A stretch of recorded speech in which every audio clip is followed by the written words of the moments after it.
gonna, this is a little bit too high. Can I just grab a couple of these? Is that okay? Yeah. Okay. Because I can't, no, I can't use this, but I just need these. Thank you. Just make me a little bit higher.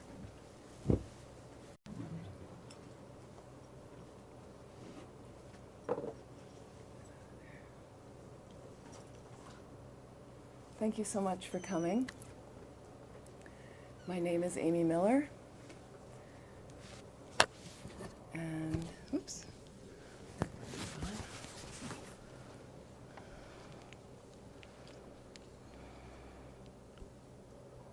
Okay, so is this on? You don't?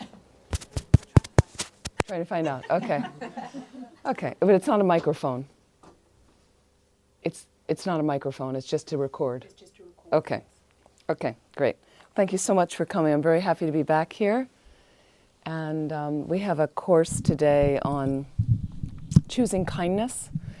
So I know there's a lot of things going on in our world right now that can appear to maybe not be kind. And I believe you have an election coming up Thursday. Is that right? Yeah. So we almost got stuck in a massive protest in Liverpool yesterday. There was a major thing outside the teaching, and my sister lives in London, so we've been very political, so we very much go back and forth of what protests she's been to and what's the latest thing. So I wish you all the best with that. And so it's a little bit today of what's our response when something else shows up that's not kind, and we feel overwhelmed and desperate and hopeless. And also, how can we have a more compassionate response personally in your own life, and then how does it revolve in your community? So I'd like to talk about that today, and our vulnerability and things like that. So we're going to start, and what we usually do is to start with some prayers that kind of oil our mind up to get us in the mood, right? So let's try a little bit of that. And they very nicely made these prayer books available. So what I'd like to focus on, and to explain, because apparently there's some new people here, and sometimes you do all these prayers and it's boring and you think, what's this about? So one of the fundamental prayers that contains the whole path is, let's see where I can find this, page 20, pages 20 and 21, and it says refuge and bodhicitta before the teaching.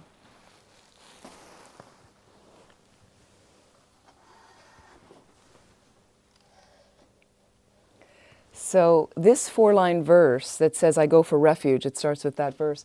Some of you are very familiar with this verse. There's Buddhists that once they kind of acknowledge and feel that they're a Buddhist, they say this verse 4 times in the morning, 4 times at night, in the evening, things like that. But sometimes there's not much thought about it. It's just blah, blah. So what's helpful is anytime you're reciting prayers, or we get distracted, but it's very helpful if we can bring the mind back to what is actually coming out of my mouth. How is it engaging my mind? Like that. What does it mean to me? So when I say refuge to you, what is refuge? What does that mean to you? I'm just curious. You say the word refuge. Safety. Safety.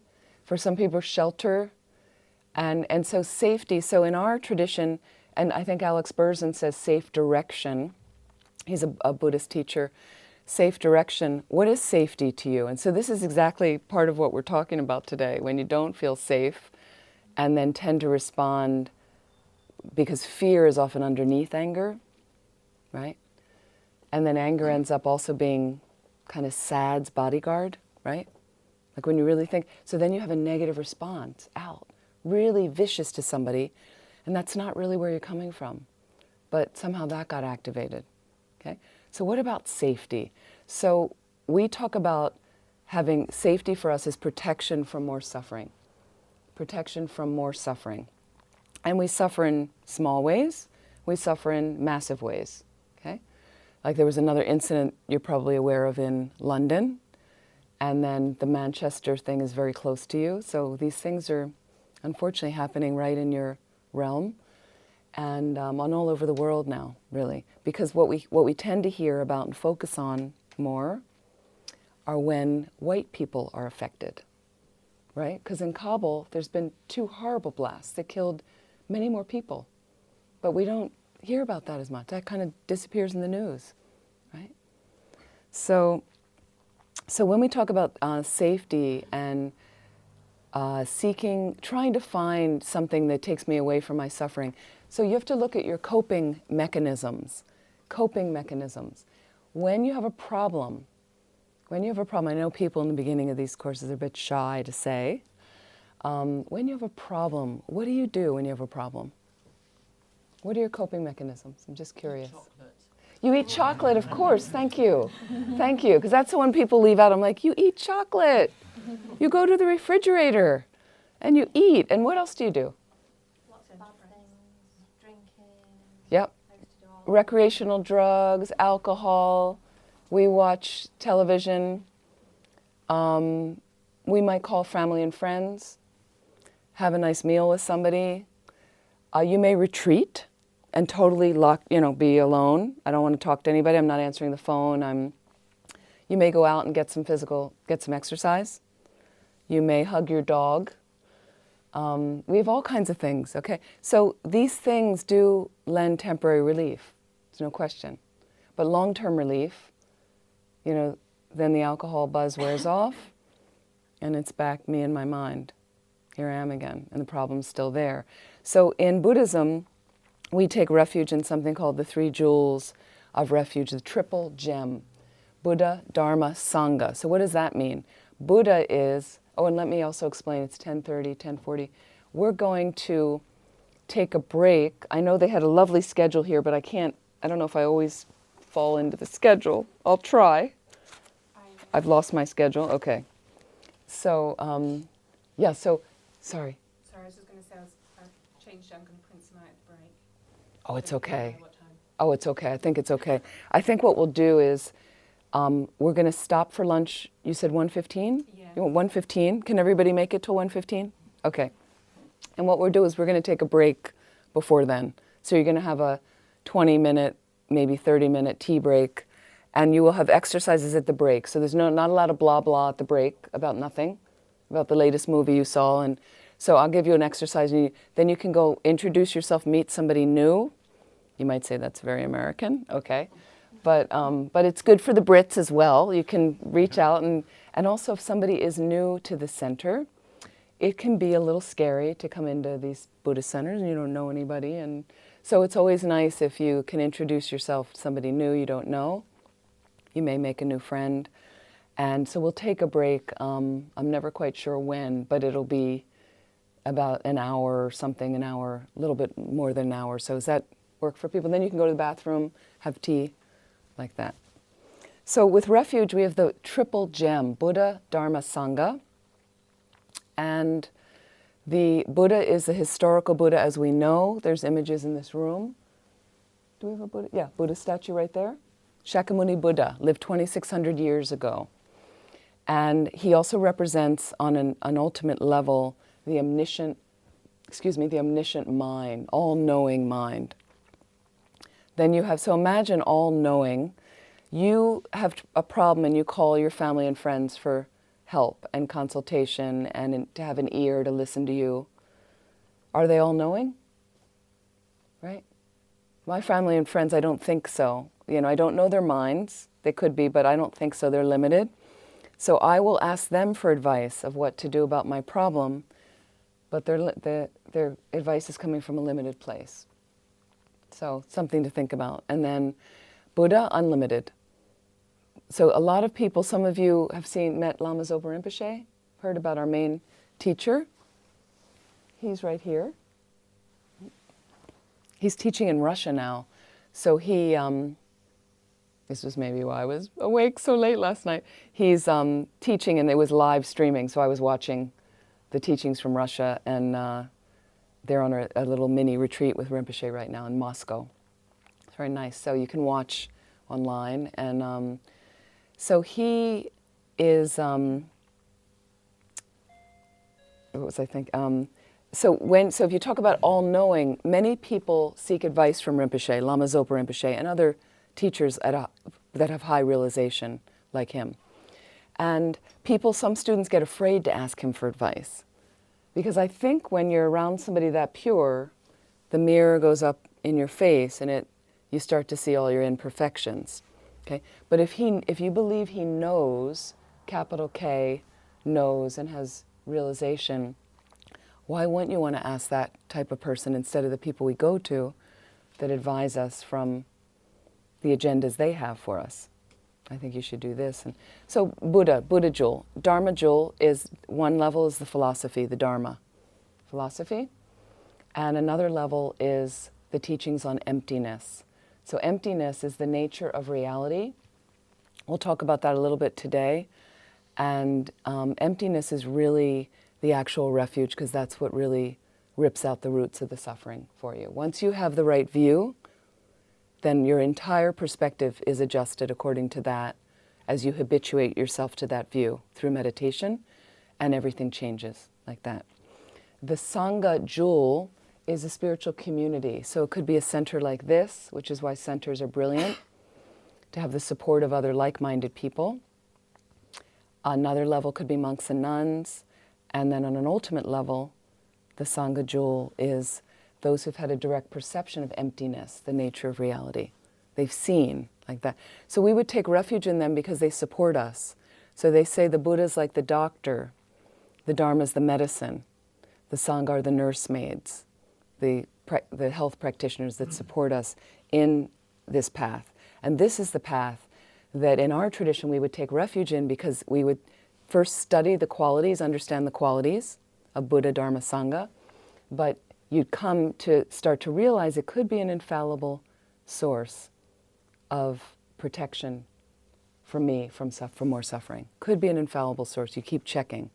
So I do ask, please check up thoroughly everything I'm saying. Don't just accept what I'm saying. I love this path because it was very much about that. Don't just accept what I'm saying. I'm just giving you information today from the Tibetan Buddhist perspective. So please investigate. Your job is to investigate, be discerning, tear it apart in a way. How does it relate to my life, what she's saying? Is this going to make me happier, more peaceful, more balanced? If it does, great, something useful. If it's not useful, put it to the side, like that. Find something else, like that. So what happens for most of us is when you wake up in the morning, I'm just curious, when you wake up in the morning, what are your waking thoughts? What are some of the initial thoughts you have? It's too early. Right? What's that? Food. Coffee. Right? Some people have, and so a lot of, and what else, isn't it revolving around yourself a lot, those waking thoughts? Okay. People that have children, especially young children, often the waking thought is got to get the kid up, but some people are waking up by their dogs, so. But basically, you're waking up and you've got these thoughts circling yourself. So our normal refuge, our normal triple gem, right? Me, myself, and I. That's what we're normally taking refuge in. Me, myself, and I. And it manipulates you through your whole day. So something interferes with that, then I don't like. Something enhances that, and then I'm attached, then I want more of that. So you have to check yourself when you have a problem. What am I taking refuge in? Is this really helping me? As it go. So we take refuge. Here it says, I go for refuge until I'm enlightened, okay, to the Buddha, Dharma, and Supreme Assembly. That's the Sangha. I just explained all that. By the merits I create through listening to the Dharma, may I become a Buddha in order to benefit all sentient beings. So you first are motivated to take refuge out of a fear that, when I die, things could be a lot worse. I don't know what's going to happen when I die, and things could be a lot worse, and it a little bit terrifies me. So I get motivated to practice from that. We're not a God-fearing religion. So the little bit frightening disturbance in your mind to practice is more about motivating you to practice. If you have some fear, you might, I better do something, The other thing is, if you layer on top of that another motivation, that actually the situation I'm involved in this life also is unsatisfactory. So I'm motivated to practice because I'd really like to get out of this suffering, and I'd like to reach nirvana, which is liberation, the Sanskrit word liberation, where you have a permanent cessation of all your mental afflictions. Can you imagine? Permanent cessation of all your mental afflictions. That's attractive, right? So that motivates me to practice. Then if you enter the Mahayana path, that's this Tibetan Buddhist path. Mahayana, Sanskrit term for greater, maha, greater, vehicle, yana, or I prefer universal vehicle. So I'm motivated to not only, because I'm terrified of what may come next that may be worse, I want to get myself out of the suffering now, but all these other beings are suffering. So if I could reach a place where I'm omniscient, unlimited in my capacity to benefit them, then maybe I could help all of them and show them a way where they could get out of their suffering to enlightenment as well. So the purpose of what we're doing in this tradition is to benefit all living beings, to benefit all living beings. Okay? The means for doing that is to become a Buddha. Buddha simply means in Sanskrit, fully awake. Fully awake. So what is it to fully wake up?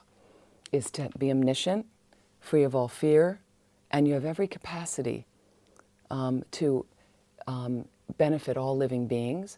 You also have fully manifest wisdom, compassion, loving kindness, all the good qualities, like that. But that's only the means. The end for us is not to become a Buddha. The end is to benefit all living beings. If you listen to Lama Zopa Rinpoche, all living beings. That's how he speaks. All living beings. Okay? Emphasis on all. Okay? What happens for us, now we just had this incident in London. Okay? I'm signed up this morning, and I set my motivation every morning. While I'm in bed, I start some practice there. All living beings except the guy that drove into the crowd today in London. You know, not terrorists. Okay?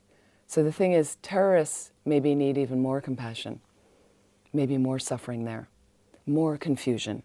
Okay? And on some level, we're not that different from terrorists. Okay? And you might say, you're a Buddhist nun, you're crazy. Okay? But as long as you have delusion in your mind, okay, which is confusion, which creates aversion and attachment. Okay, these are all delusions. Pride, jealousy, doubt, anxiety, depression. We all have this imbalance in our mind. Okay, I don't know your mind, so I can't say, but I know I have this in my mind. Okay? Now, a terrorist, you may say, has it, wow, to an even greater degree, because I'm not going to go out and murder anyone. I don't even have that thought in my mind. Okay? But you do have moments when you're really irritated with somebody. Your boss is doing it to you. The jerk at work. You've got some challenging people in your life. And there could be a time when you're just like, I want to strangle him. Okay? And you're not going to do it. It's not, but you have this little, very subtle thought comes in of like, oh, right? So that's how terrorism gets activated. So for them, it grew, and suddenly their surrounding conditions ripen. People around them saying, yeah, you should go blow yourself up in a building with a vest, and that, you know, and suddenly something very awful happens, you know, that takes place.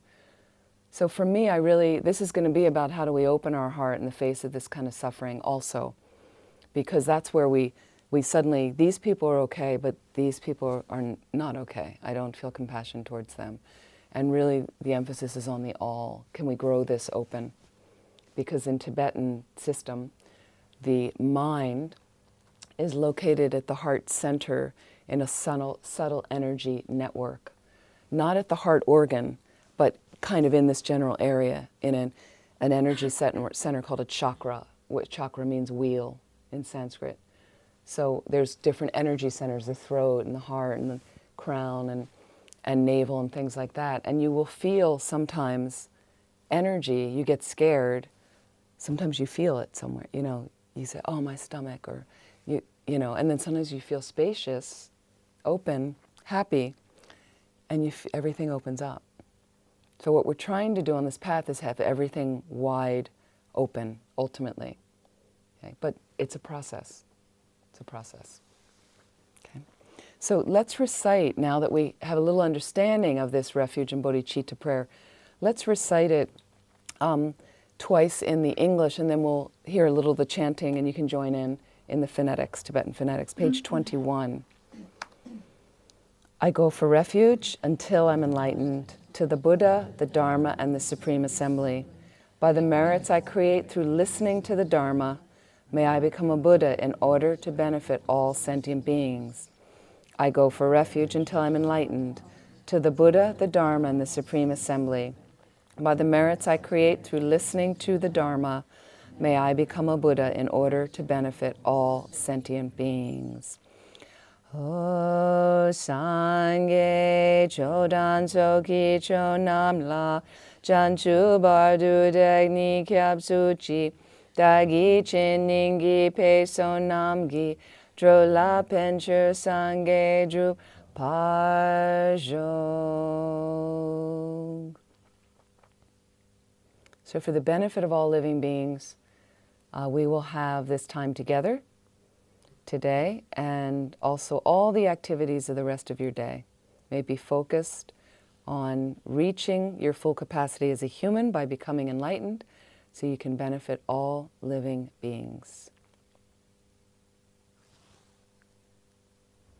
So also in this 4-line prayer, the 3rd line, Dagi Chiningi Pe, by the merits I create through listening to the Dharma. If you decide to take refuge in Buddhism, acknowledging Buddhism as your path, and there's a ceremony you can do, and you can get a Buddhist name that you like. So then a teacher might ask you to recite this prayer 3 times in the morning, 3 times in the evening, and a little bit to think about it. Like I'm actually seeking my path in Buddhism as a support for me, for my mind. So then you would say, by the merits I create through practicing giving and other perfections. But when we start a class, it's through listening to the Dharma. It's slightly different. And it would be Dagijin Sogipe Sonamki. So if you're new, now you know something. And it's actually nice, because I do hear many students come and they'll, before the teaching, they recite the other one because they don't know. And now you know. So you can say, no, it's Ningipe, like that. And I remember when we started, when you're a newer student and you're within the 1 to 3 year range, and when you get to like 2 or 3 years, you get a little pride, that now, because you have all these people many years older than you doing it, that have been doing it for a long time, but you kind of want to have a little something, that I know something. And so then some new student would come and they'd say it wrong, and you go, no, it's Ningipe.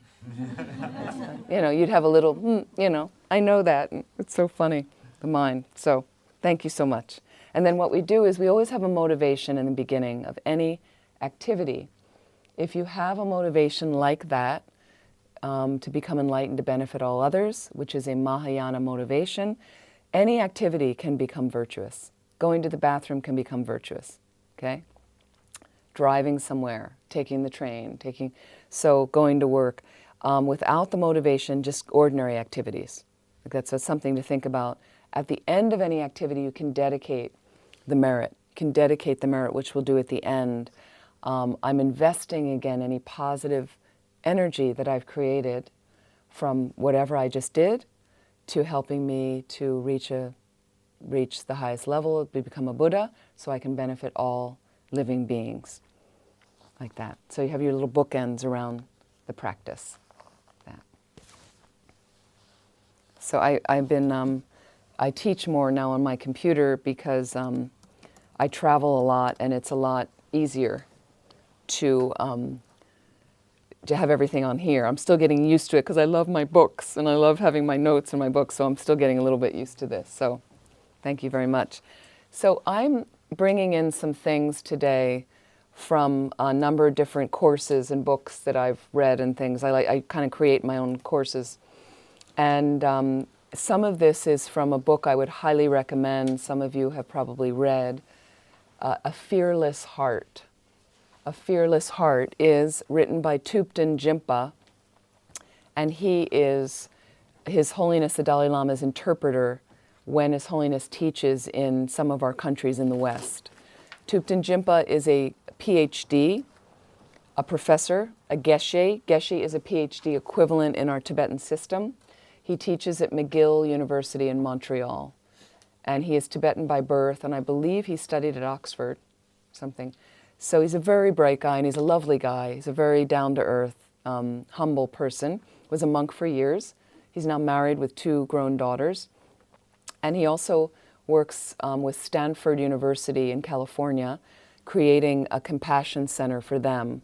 So some of the exercises in the book are compassion courses that they do like that. So I've used some of that, and I have all these other books I've been reading. I'd also recommend Archbishop Desmond Tutu has a number of incredible books, and there's a beautiful book I just read, The Art of Forgiving, that I would recommend that has exercises if you're stuck in not feeling empathy and sometimes holding on to somebody that's harmed you, even if it's a great harm, but not allowing that to release at some point through forgiveness holds you hostage like that. So then it disempowers you instead of empowering you like that. So I want to look a little bit at compassion, empathy, moving through this, what happens when we feel vulnerable. And so compassion, from its Latin root, is literally to suffer with, come with passion, to suffer with someone. In Tibetan, they use the word ninje, and that actually means literally king of heart. So you see the place compassion sits in the Tibetan system. It's the king, it's the top, like that. In Sanskrit, karuna is compassion. Okay, so beautiful practice, and we have ideas that a lot of people come to Buddhist centers. I'd like to practice compassion. That's a good thing. I want to be compassionate. You see someone who is compassionate and you're moved by that. And so I will talk about self-compassion as well, because if you don't have an experience of how you feel about yourself, you're stuck there, then it's very superficial trying to feel compassion for others. So I just want to do a little meditation right now. So just make yourself comfortable. And if you're new to meditation, not to worry in the least. The main thing you want to do is first get the body into a comfortable posture. Okay? Most important part of that posture is that your spine is as extended as possible, as if the back is straight. Okay? Now, it's perfectly fine to meditate sitting in a chair, and it's great how you've got some cushions under your feet, because chairs, a lot of them are designed for people maybe about 11 feet tall. So that's great. And then cushion or whatever, and if you need to adjust your position during the meditation, no problem. So if you're in a chair, have your feet straight down and try not to lean too heavily against the back of the chair. Your back will become strong over time. Meditation is all about familiarity.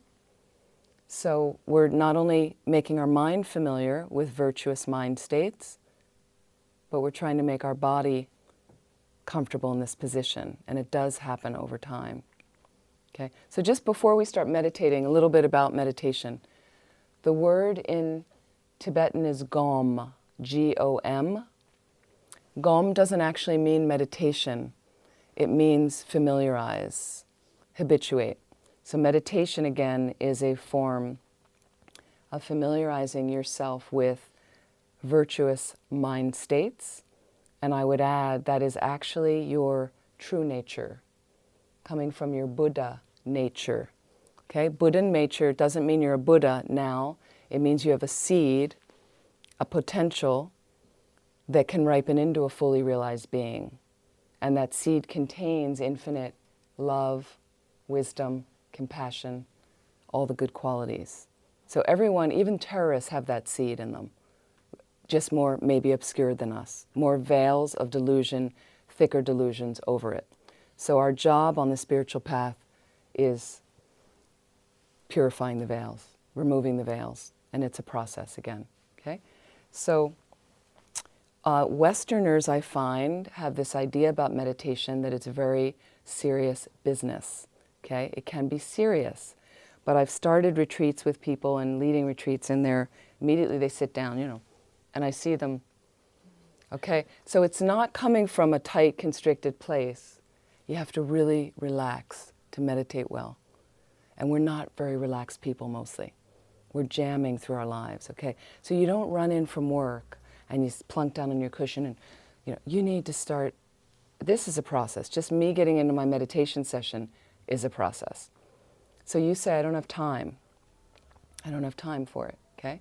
So, and I laugh. Some of you are familiar with mudras, hand mudras that you do, and various, there's different mudras that you make. We have mudras like this, right?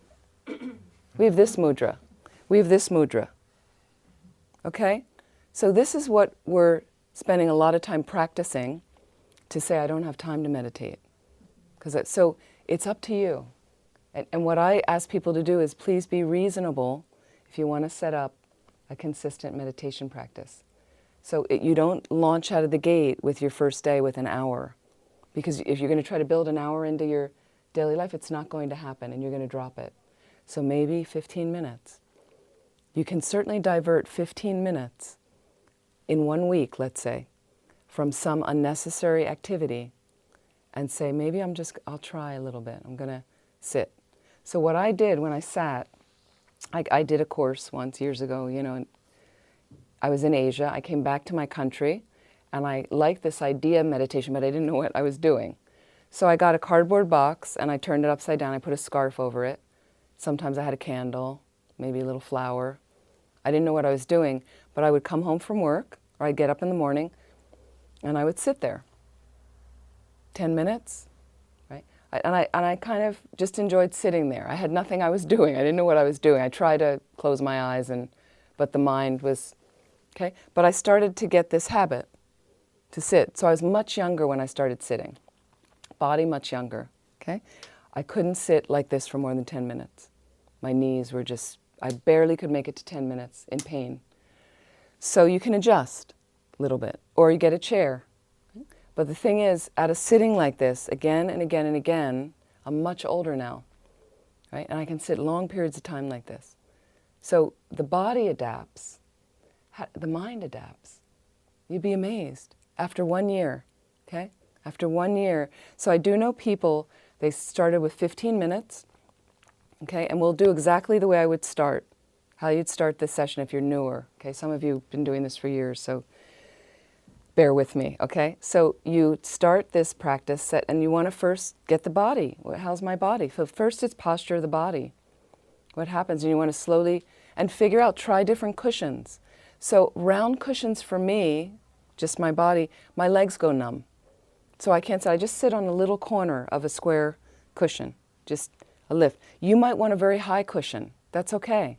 There's no rules that you have to sit, high cushion, low cushion, corner. You want to first make yourself comfortable. Make yourself comfortable. Something soft to sit on. Then the body. Then you want to get this. It's called 7-point Vairochana posture. This is according to our tradition. There's many variation postures. This one has been known to be very effective for meditation. 7-point Vairochana posture. Vairochana is simply a Buddha, an aspect of the Buddha, who brings us our form. What's your form? Okay? So legs can be crossed. You can do lotus position where the feet are on the opposing thigh. That's very challenging, but through yoga, some people can get themselves into that position. You can try a little bit and then release it. This is half lotus. You've got one foot up. If you're in this in one session, then switch it for the next session. So the body gets some balance. Burmese position, both legs in front, like this. Cross-legged, doesn't matter. Okay, however you feel, it can work a little bit. Or in a chair, position of the legs. Position of the back is straight. Okay? Then we place our palms face up. Right palm on the left, right at the level of the navel. Okay? Thumbs form a triangle. So they're pressed against each other, but in a triangle. And this is right against the body. So the arms actually go out, and it leaves space between the arms and the torso. Okay? What happens is we get lazy. You don't want to you have to hold your arms up. Why? Makes you alert. Otherwise the hands down. Okay? So you can try. Now I know there's postures people put their hands on the legs, yoga postures like this, okay? But you can just experiment a little bit. Try this one if you like. Head is tipped forward, so it's subdued. If you're like this, a lot of mental distraction, okay? This, if you're like this, drowsiness. And then you want to check a little bit the brow, your jaw. Lips are lightly together. The last part of the posture is the tongue is curled to touch the upper palate, and the mouth cuts down on the production of saliva, so you're not swallowing all the time, which can be a distraction in meditation. And then you can close your eyes entirely, particularly if you're very distracted. They're focused normally towards the tip of the nose or the floor in the space in front of you. You can have them slightly open if you're very tired, so that lets a little bit of light in. So this is a practical posture. And you allow your body to slowly settle into this position. And you keep a normal, natural breath moving.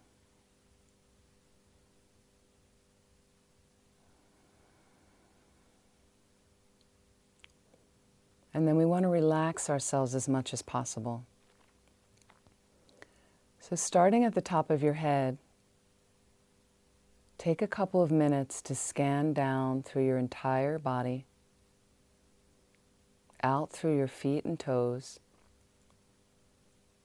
and release. Check your brow and your jaw where we hold tension, and allow your breath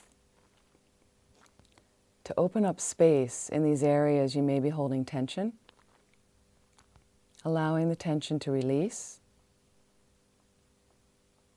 bringing yourself to as relaxed a place as possible.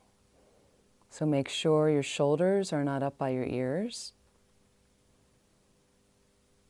and just scan your body. Take a couple of minutes.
Check the posture of your mind now. So this is about setting that positive motivation, which we did just a moment before.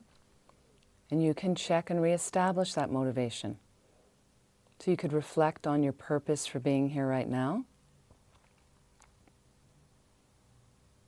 And if you'd like to include the idea that you may get some information today, may benefit your mind, may help you open your heart,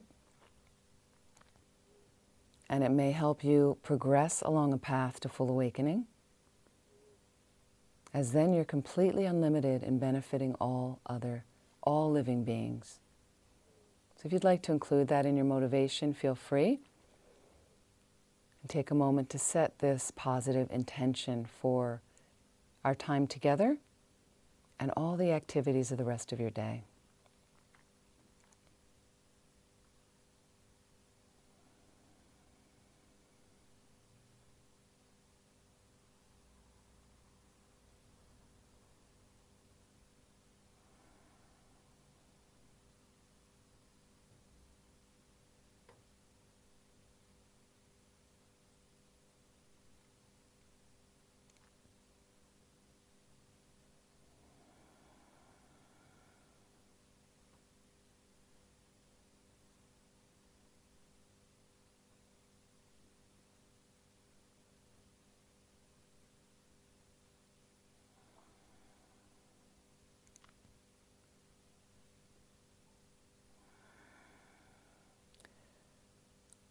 And then it's nice to do something called the 9-round breathing to clear out the channels, the kind of subtle energy network running through you, the 9-round breathing.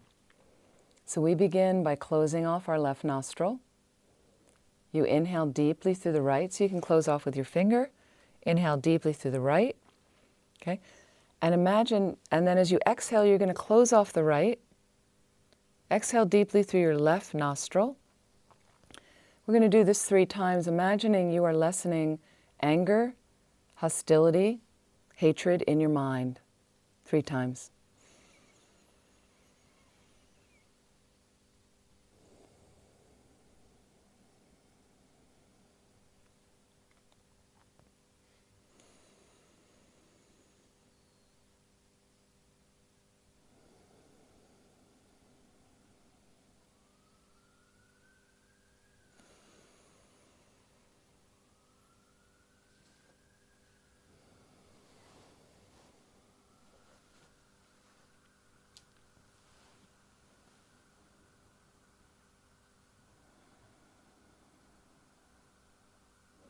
We're now going to close off the right nostril. Inhale deeply through the left. As you exhale, close off the left and exhale deeply through the right. And imagine you are lessening attachment and desire in your mind. We'll do that 3 times.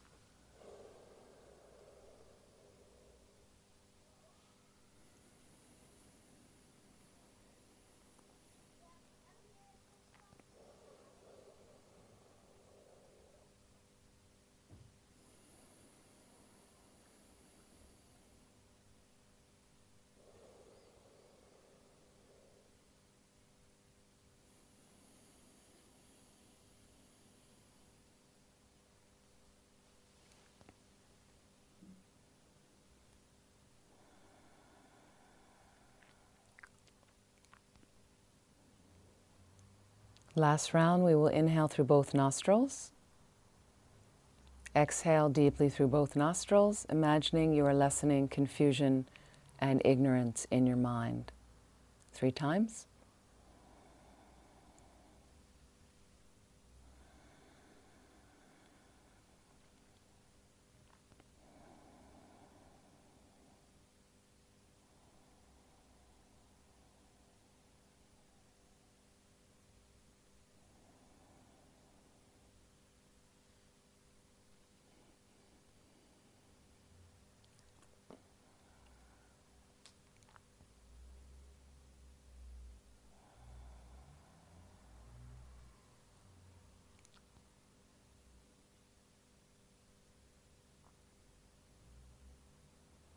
And allowing the mind now to rest on the breath. You could focus on the space just outside the nostrils where the air enters in and leaves the body. You could focus on the rising and falling of your abdomen. Just choose one. Bring all of your concentration there. Just allowing the mind to settle. If your attention is pulled away by a thought, by a sound, it's simply thinking or hearing. Just observe you're off the object without any further story about it. And then with gentleness directed toward yourself, simply bring the mind back to the breath.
So now imagine in the space in front of you, seated across from you, facing you, is the person you love the most.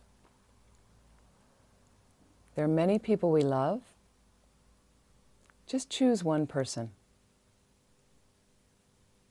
And imagine as if they're really there. And notice as you look across at them, the feelings that are generated in your body and mind right now.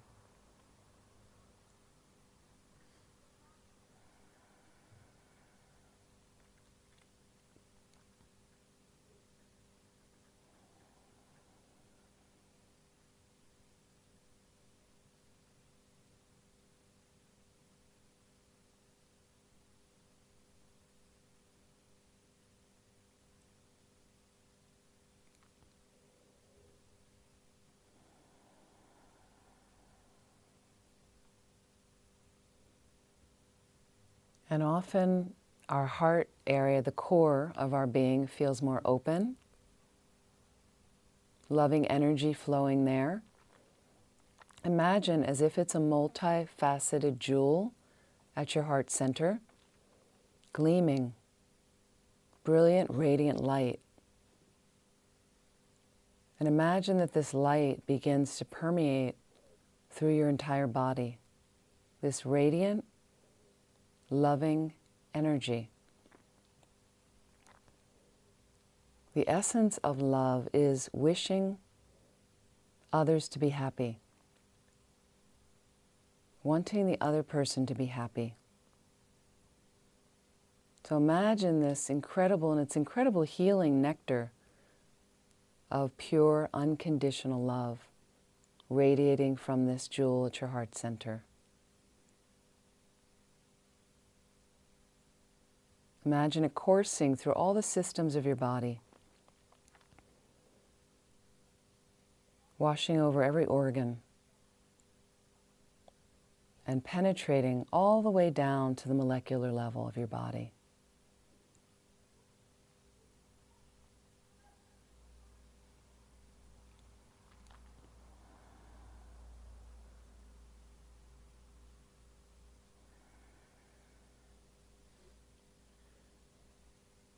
Imagine it melting through all of your mental experiences, every thought, every idea, every memory. So body and mind, right now, is permeated with this pure, unconditional love.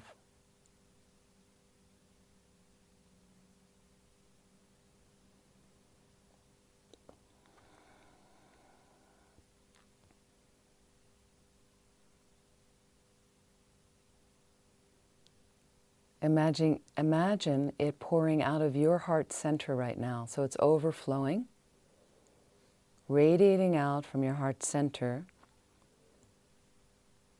toward the person you visualized across from you, and melting into their heart and enveloping them with this pure, unconditional love. Just try as best as you can.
And imagine this person in front of you, peaceful, happy, And just allow them to melt back into the space from which they came. And allowing the radiance to come back into the jewel at your heart center.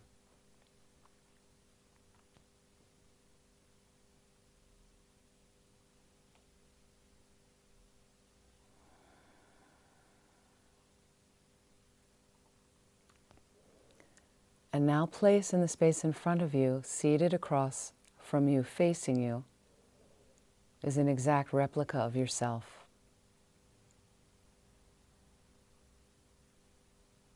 Try to do the same visualization of the love radiating from the jewel at your heart, overflowing from body and mind,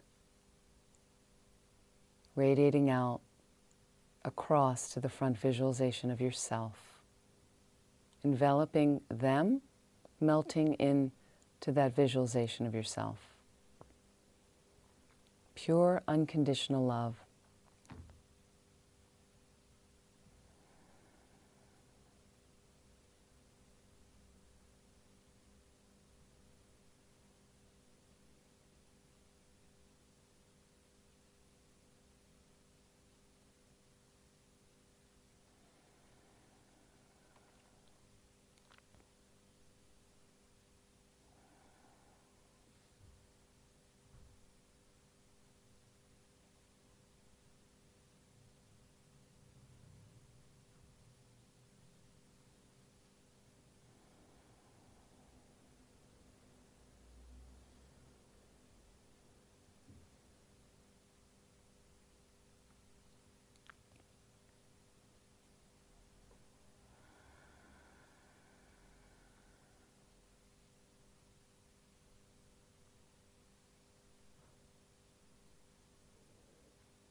And imagine that front visualization happier, more peaceful.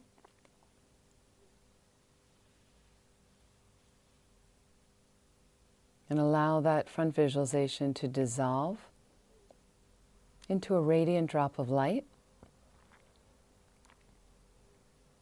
And just allow that drop to melt into your crown, you seated here in the room, absorbing to your heart, along with all the loving rays that come back into that multifaceted gem at your heart.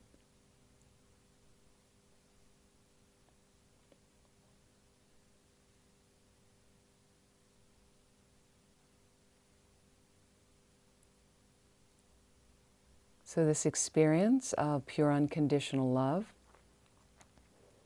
is ever there at your heart center. It's always a resource when we choose to get in touch with it and let it shine.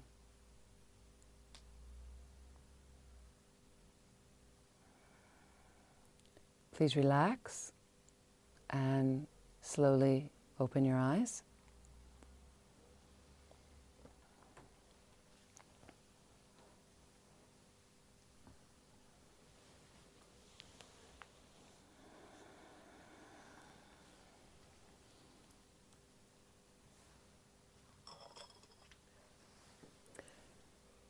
So we'll take a break in probably about a half an hour.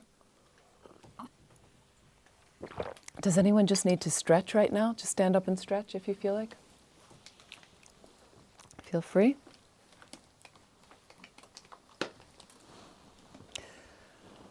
So are there any comments from the meditation? Anything you noticed or observed?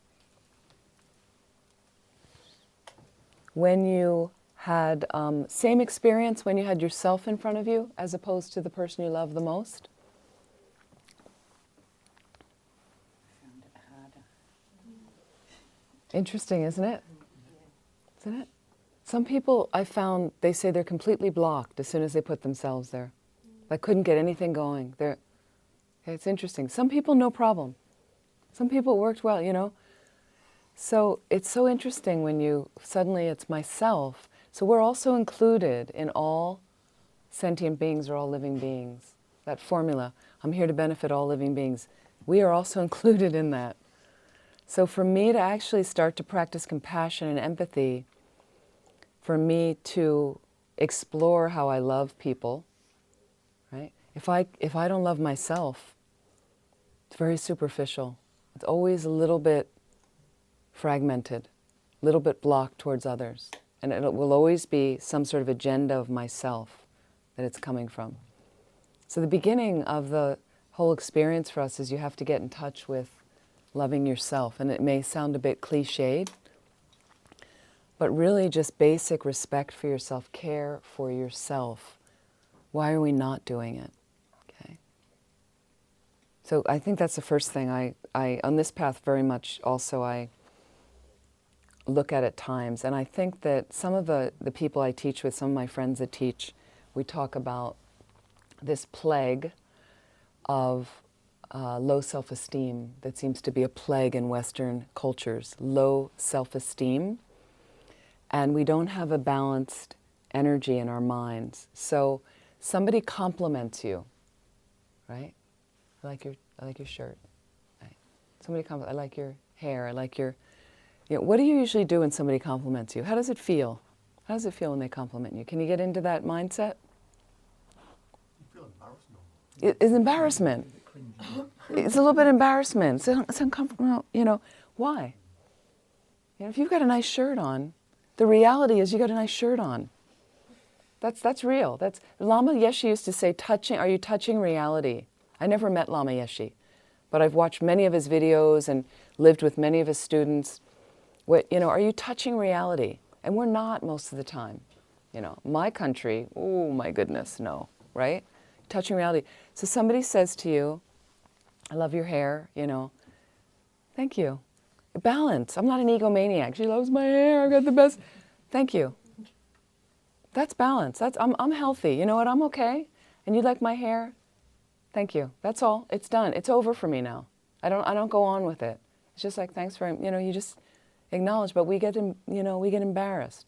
Okay? So then what happens is somebody says to you, you're at work, what's going on with this project? I didn't really like this flyer that you created. How come this isn't cleaned yet? How come you didn't finish the blah, blah, blah? How can, And then we obsess about that for a month. That's all we hear. We never heard all the good stuff they told us. There are many good things, but I kind of minimized, blocked, I was embarrassed. No, that's not really who I am.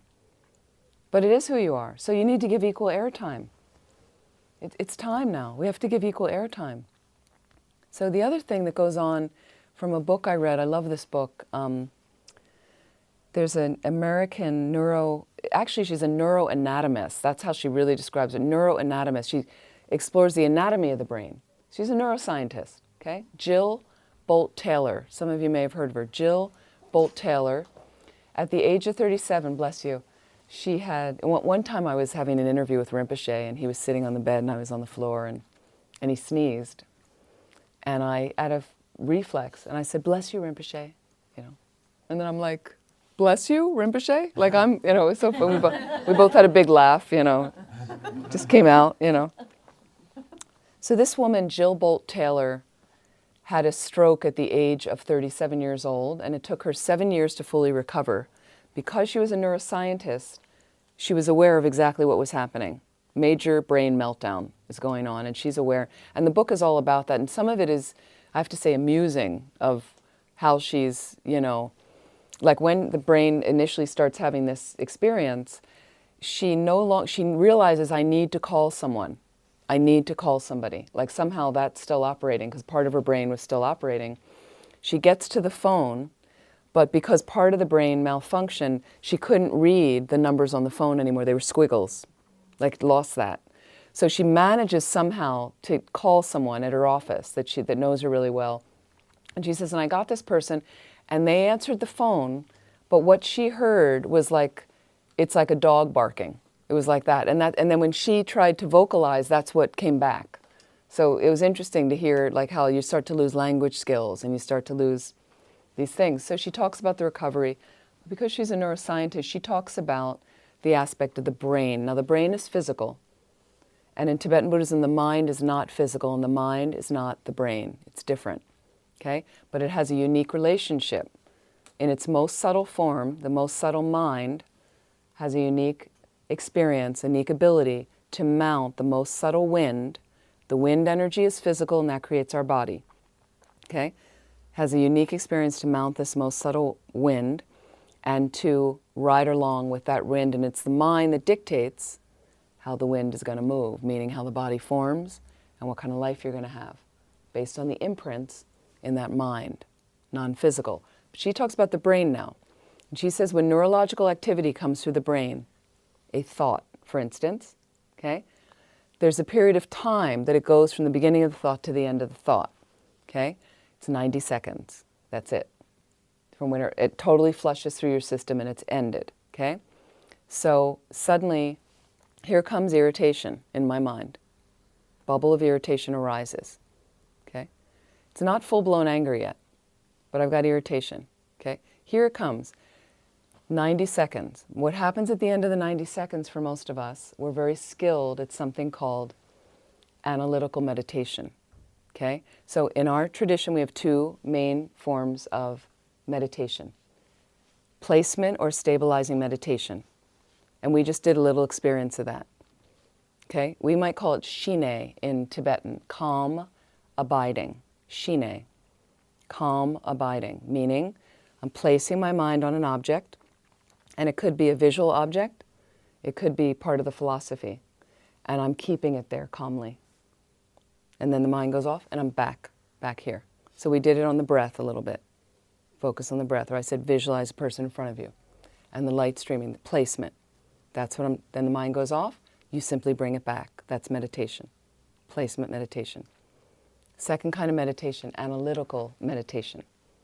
Is this too much of a review for people? Am I boring people? It's okay, because I know it's some people have been at this for years. Analytical meditation, you're analyzing. And this is how we move an intellectual understanding from here to here where we have an experiential realization. Meaning, His Holiness, the Dalai Lama, all the teachers say you're going to die. It's definite, it's going to happen. Okay? I think intellectually everyone in this room gets that. We know we're going to die. Do you know it here? No. I don't have the realization that I'm really going to die. That's part of my little passage when I wake up in bed in the morning. You know, I have a moment of, and this is, so I just gave you a way to set up a meditation practice. The body. Set a good motivation, the mind, okay? Then 9-round breathing. Clear out the space. Clear out little 9-round breathing. Then shine.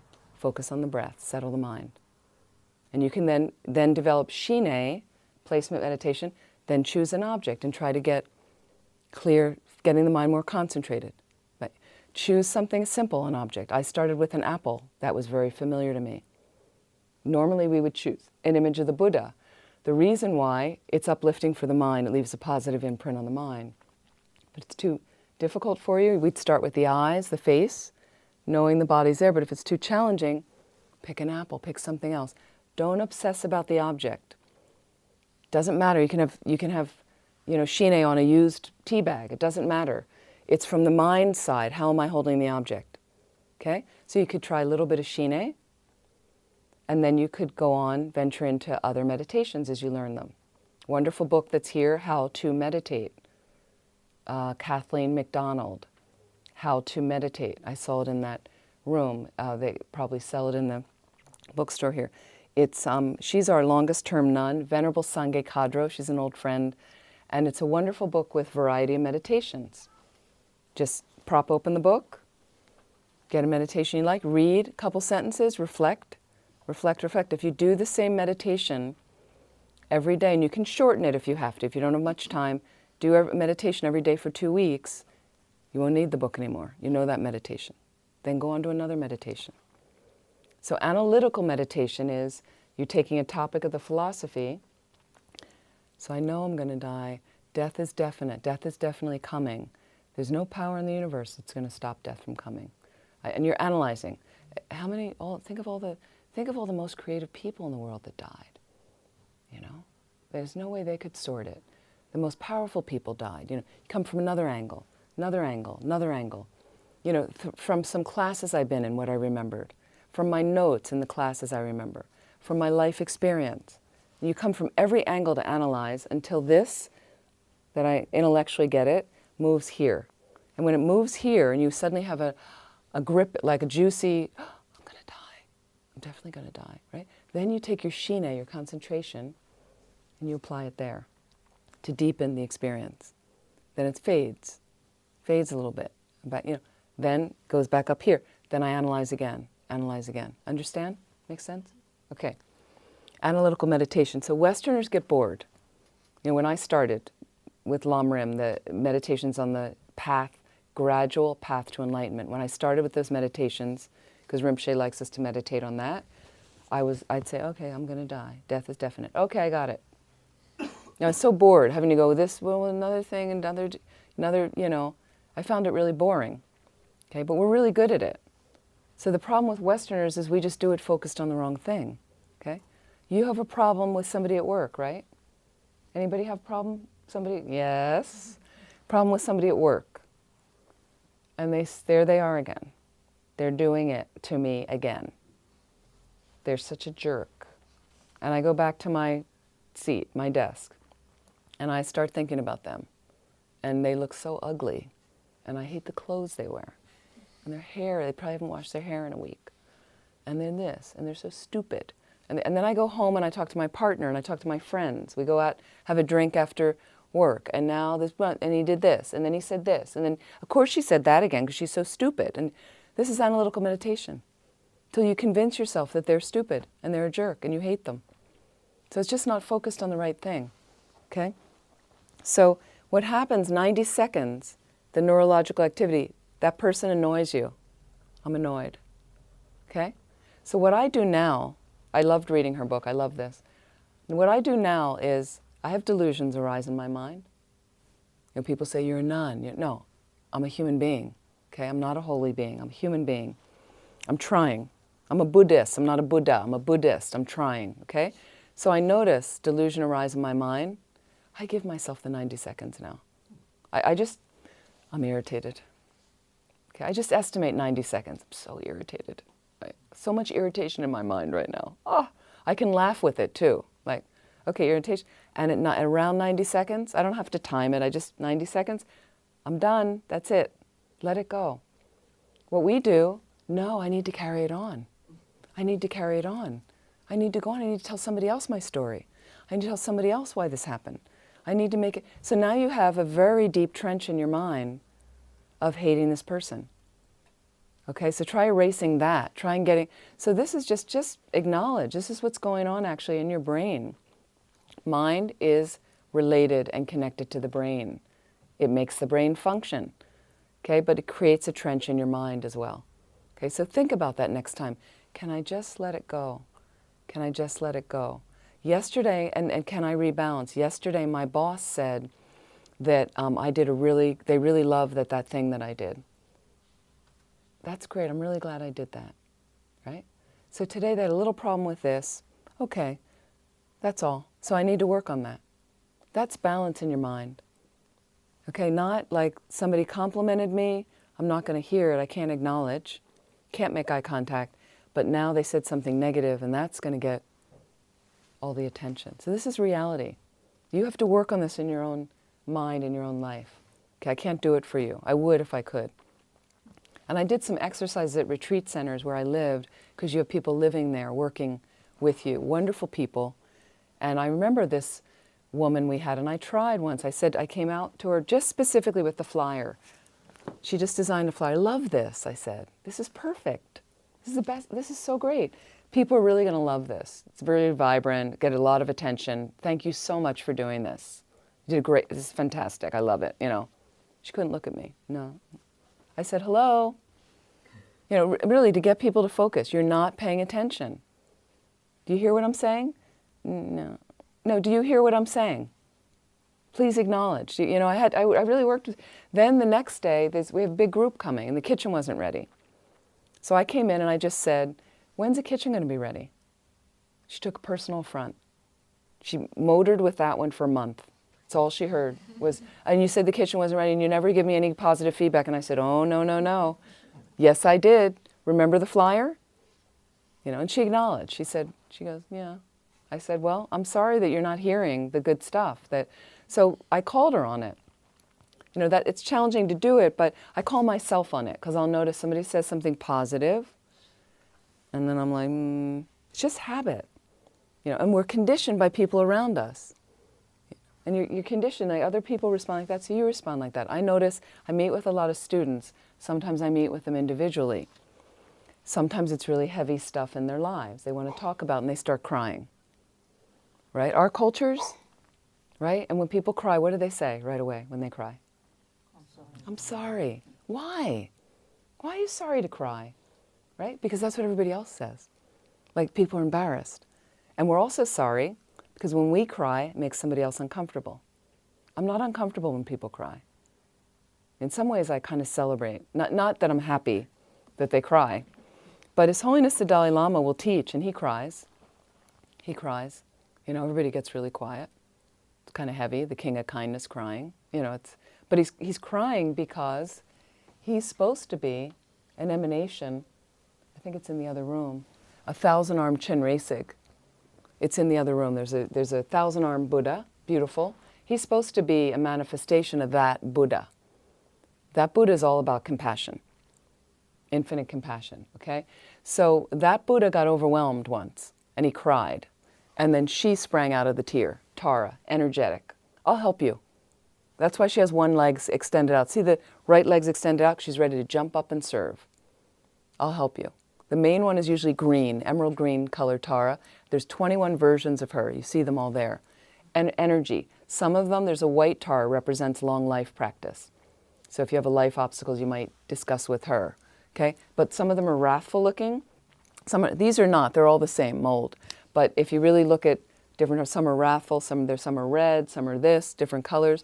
They all represent something else. And you can recite Tara praises, one praise to each one, a 4-line praise. But it's nice to make them real, that these beings did exist. They exist for people in deeper levels of meditation, okay? And they're really an aspect of ourselves. So I use them in everyday life. You want to make the practice joyful, and you want to make it real for you. So if I'm on a plane, because I travel a lot, and there's tremendous turbulence on the plane, people get scared on the plane, okay? The scared doesn't help anybody, especially if somebody starts screaming, because that makes other people freak out, right? So in my seat, I visualized I got 21 Taras holding the plane up. I got them all there. We got your back, girl. We're with you. Like, make them real. Now, it's better to ask Tara. You can have a list of, before you recite her mantra or something, of things that you need help with. She clears obstacles. So it's better to check in with these beings for something loftier than yourself that you need, your practice. But, I have been in New York City looking for parking space, and I have a little, like, Om Tare, Tu Tare, Turi, so can you help me get a parking space right now, So, but it's like me connecting with that kind of energy. So I think it is when you cry, His Holiness will cry, and he shows us it's okay to cry. He doesn't say, I'm sorry, right? He cries, right? And the next moment, sometimes he blows his nose loudly into the microphone and makes a joke. Oh, when this gets going, this gets going. Oh, and I think it wakes people up. He's also skillfully, sometimes in the afternoon in his teachings, everybody's sleeping, so it's just something to think about how our culture operates, how it's had an influence on me, myself, and how I need to kind of be awake with my mind. That's practice. That's what it's about, is waking up, being more aware. And that's where we start to work on moving out compassion towards myself, to begin with loving myself, that will help this to continue to open towards all beings in their experience. So let's take, like 20-minute break or so, something like that, 25 minutes. Have a cup of tea. What I'd like you to do in the break time is, if you choose to meet somebody new, if you want to stay silent, that's fine. If you want to meet somebody new. And this is just an intro of what would be helpful for you to get a meditation practice going. What do you think prevents you from doing that?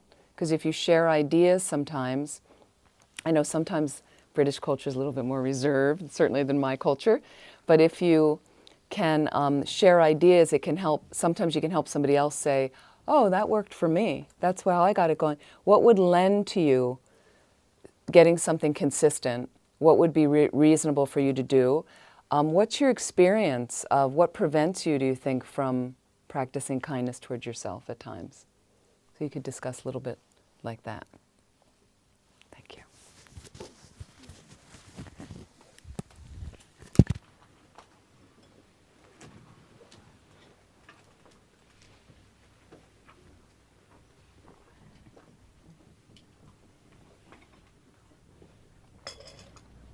Celia, didn't you have to go home? Are you going? Yes, I've just been thinking about timings and stuff. So I was thinking I might go. No, it's either wonderful that this you're here, break or yeah. lunch. I know. It's good. It's just what I want to hear. Sorry, because I know it's probably old stuff for you. No, it's exactly what I need to hear. Is I have a definite problem with somebody at the moment, and I'm finding them very ugly and stupid. Well, we all have, or at least I'll try to get to, before you leave, this quote from the Karmapa that's quite nice about interdependence, but I'll see if, you might have to go, but Well, what I thought was the parking thing runs out at about 2. Oh. And I thought, well, if I stay till the lunch break, and then I zip home, let the dog out and rescue him a bit, and I can grab some lunch at home, and just email a few people and get some phone calls and get